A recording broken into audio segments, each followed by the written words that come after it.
In this lesson, we will consider a few statutory implied terms in relation to a contract of sale. Our discussion will revolve primarily around sections 12 through section 15 of the Sale of Goods Act of 1979.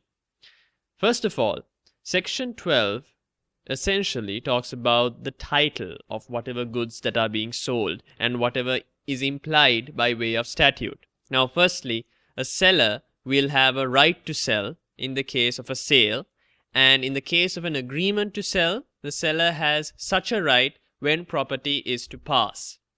Now, mind you, we've discussed up to this point in several lessons about both possession and property passing. Now, the interesting component is, regardless of a particular seller having title, he might not have a right to sell.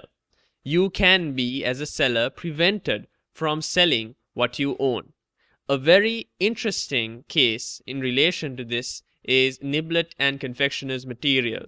It's a very, very interesting case which is available in your case summaries. I urge you to have a look at it to get a better understanding of what I mean when I say that even though a seller has a right, as in he has the title, he might not have a right to sell the said products. However, buyer, regardless of this, may get good title due to an exception within the nemo dat rule.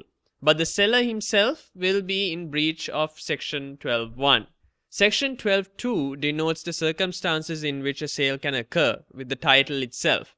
Now, firstly, goods will be free of encumbrances not disclosed to the buyer. Now, you need to keep very special attention of this particular fact, whichever is not disclosed to the buyer. Secondly, the buyer will enjoy quiet enjoyment notwithstanding any change on it by the seller or a third party as disclosed during sale.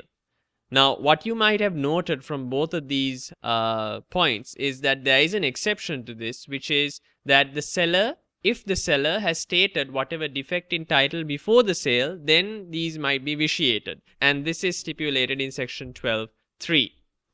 There might be a sale via description, as in, while the goods might not have been physically examined or seen by the buyer, he might have made a purchase based on a description. So therefore, in a contract of sale of goods or a contract of sale, by description, there is an implied condition by way of section 13 of the Sale of Goods Act of 1979 that the goods will correspond with whatever description that has been provided. The obligation here is extremely strict. Have a look at Arcos and Runasen to get a better understanding of how this applies in relation to a contract of sale. Now, in line with that, section 13 speaks predominantly about sale by description. So we'll have a quick look at what descriptions are in effect in order for a contract to be in place, this particular condition to be operative. Firstly, descriptive words must be terms. This does not apply to mere puffs or whatever is said prior to contracting, but to the terms itself. Secondly, goods sold with reference to the description. It is important in the context of unascertained goods because you have no idea about the apportionment for you as a buyer. Thirdly, description must identify the goods being sold. Now, have a look at Ashington Piggeries and Christopher Hill for a better understanding here.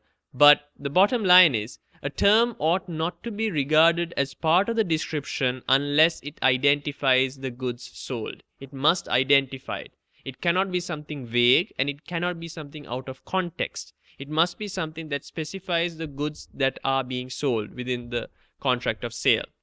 Now, a description must have sufficient influence in the sale as well to become an essential term in the contract. It must have influenced the buyer to purchase it. Something mentioned in the description should have been a feature of it that the buyer was looking for in that particular good. Harlington and Christopher Hill Fine Art is a very good example to illustrate this fact, where the seller was unaware of the authenticity of a particular painting and the buyer was unaware as well, but contracted for a specific type. So in this eventuality, both the seller and the buyer were in the dark in relation to this contract of sale. That was a quick roundup of statutory implied terms, specifically that of sections 12 through 15 of the Sale of Goods Act of 1979. In the next lesson, we will look at several specific areas in relation to implied terms, which are the course of business, satisfactory quality, and fitness for purpose.